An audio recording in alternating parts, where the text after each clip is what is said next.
5 rahasia tata ruang Jepang yang cocok untuk keluarga sederhana dengan rumah kecil. Sebelumnya, pastikan klik tombol subscribe, share, dan like dulu ya, agar channel ini bisa lebih berkembang, bermanfaat buat lebih banyak teman-teman yang lain. Terima kasih.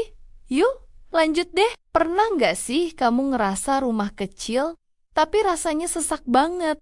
Padahal penghuninya itu aja dari dulu. Barang nggak nambah banyak, tapi kok capeknya nambah terus? Pulang kerja bukannya lega, malah pengen rebahan sambil bengong. Aku dulu mikir ini wajar. Namanya juga rumah kecil, ya sudah terima nasib. Tapi lama-lama aku ngerasa aneh. Kenapa setiap masuk rumah rasanya kayak masuk ruang ujian? Bukan ruang istirahat. Padahal niatnya cuma pengen tenang, duduk sebentar, lepas capek.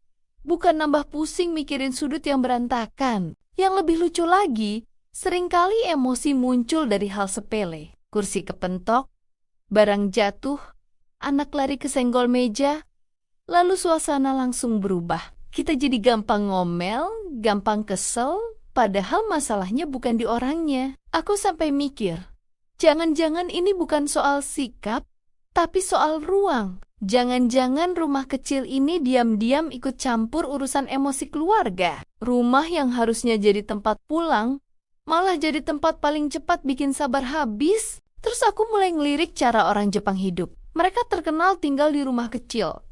Bukan kecil yang estetik doang, tapi kecil yang beneran kecil. Anehnya, banyak dari mereka kelihatan lebih tenang, lebih rapi, dan jarang ribut soal rumah. Bukan karena hidup mereka tanpa masalah, tapi karena cara mereka memperlakukan ruang itu beda. Mereka nggak maksa rumah kecil buat jadi segalanya sekaligus. Rumah itu diperlakukan kayak partner hidup, bukan kayak gudang emosi dan barang. Dari situ aku sadar, mungkin selama ini kita terlalu keras sama rumah kita sendiri. Rumah kecil dipaksa muat semua barang, semua aktivitas, semua emosi, tanpa dikasih ruang buat bernapas. Padahal, kalau ditata dengan cara yang tepat, rumah kecil bisa terasa cukup, bahkan menenangkan. Dan di video ini, aku mau ngobrol santai soal rahasia tata ruang ala Jepang yang cocok banget buat keluarga sederhana dengan rumah kecil. Rahasia yang bukan cuma bikin rumah kelihatan rapi,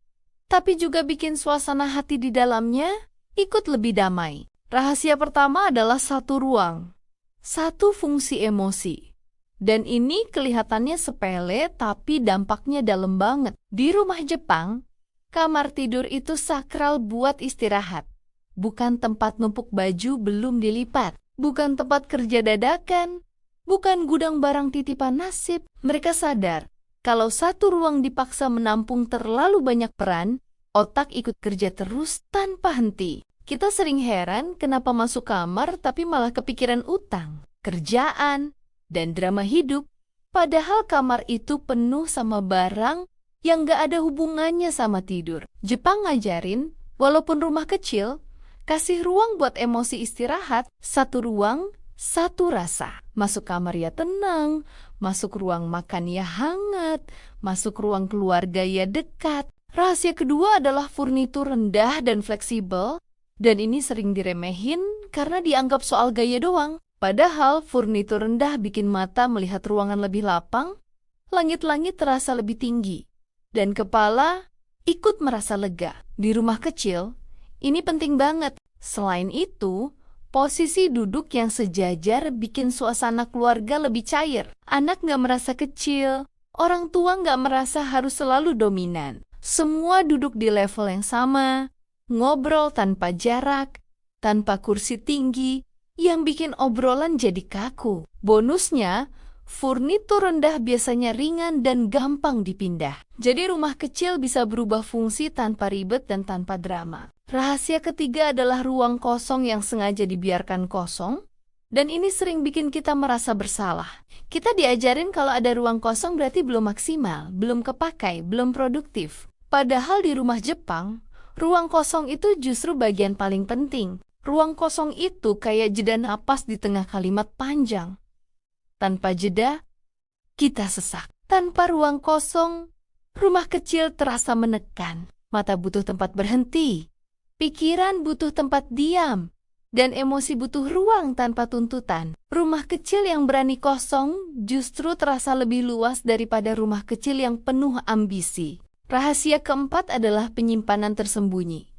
Dan ini bukan soal rapi doang, tapi soal kesehatan mental. Orang Jepang paham betul kalau visual berantakan itu capek. Bukan cuma capek mata, tapi capek hati. Makanya mereka suka lemari tertutup, rak sederhana, dan barang disimpan di balik pintu. Bukan berarti mereka nggak punya barang, tapi mereka nggak mau hidup dikelilingi pengingat tugas dan kewajiban. Di rumah kecil, semakin sedikit yang terlihat, semakin tenang suasananya. Rumah jadi terasa lebih ringan, karena nggak semua cerita hidup dipajang di depan mata. Rahasia kelima adalah cahaya dan aliran udara, yang sering kita anggap bonus, padahal ini kebutuhan dasar. Rumah kecil tanpa cahaya itu kayak pikiran tanpa harapan. Gelap sedikit aja, emosi gampang naik, badan gampang capek, dan suasana jadi muram tanpa sebab jelas. Orang Jepang sangat menghargai cahaya alami, walaupun cuma lewat jendela kecil. Cahaya bikin rumah terasa hidup dan bernapas. Ditambah aliran udara yang lancar, rumah kecil jadi tempat pulang yang menenangkan. Bukan ruang tertutup yang menumpuk penat. Kadang solusi stres bukan liburan jauh, tapi buka jendela dan biarkan rumah bernapas. Yang bikin aku akhirnya benar-benar paham adalah satu hal sederhana, tapi sering kita abaikan. Masalah di rumah kecil itu jarang soal ukuran bangunan. Lebih sering soal kita maksa rumah itu menampung terlalu banyak hal sekaligus. Barang numpuk karena sayang dibuang, emosi numpuk karena jarang dilepas, tuntutan numpuk karena pengen rumah kelihatan layak di mata orang lain. Rumah kecil yang awalnya cukup akhirnya terasa sempit bukan karena temboknya mendekat, tapi karena isinya makin berat buat pikiran. Kadang kita lupa kalau rumah itu bukan gudang pencapaian hidup. Rumah itu tempat kita berhenti sebentar dari dunia yang ribut. Tapi kalau di dalam rumah isinya penuh tekanan visual, penuh barang titipan masa lalu, penuh benda yang bikin mata capek, ya wajar kalau istirahat pun rasanya setengah-setengah. Kita duduk tapi kepala masih kerja, rebahan tapi hati masih gelisah, padahal yang salah bukan kita yang kurang bersyukur, tapi rumah kita belum dikasih kesempatan buat bernapas. Rumah kecil sebenarnya bisa jadi rumah paling nyaman kalau kita mau jujur sama diri sendiri. Jujur barang mana yang benar-benar dipakai, mana yang cuma disimpan karena gengsi. Jujur ruang mana yang bikin tenang, mana yang bikin emosi naik. Nggak semua barang harus tinggal selamanya, nggak semua sudut harus diisi. Dan lucunya, makin sedikit yang kita simpan, makin lega perasaan yang kita rasain. Orang Jepang ngajarin satu hal yang menurutku dalam banget. Rumah itu harus melayani kehidupan, bukan sebaliknya. Rumah nggak seharusnya bikin penghuninya merasa gagal cuma karena sempit. Rumah nggak harus kelihatan sempurna. Yang penting rasanya manusiawi. Bisa berantakan sebentar, bisa kosong sebentar, bisa jadi tempat capek tanpa dihakimi. Jadi kalau kamu tinggal di rumah kecil, berhenti dulu nyalahin ukurannya. Rumah kecil bukan kutukan. Rumah kecil itu undangan buat hidup lebih sadar sama kebutuhan, lebih sadar sama emosi, dan lebih sadar kalau cukup itu seringkali datang bukan dari nambah ruang, tapi dari mengurangi beban. Karena pada akhirnya, rumah yang baik bukan yang bikin iri orang lain, tapi yang bikin penghuninya pulang sambil menarik napas panjang dan bilang, akhirnya bisa istirahat juga. Terima kasih sudah menemani dan mendengarkan ceritaku sampai akhir. Sampai ketemu lagi di video berikutnya.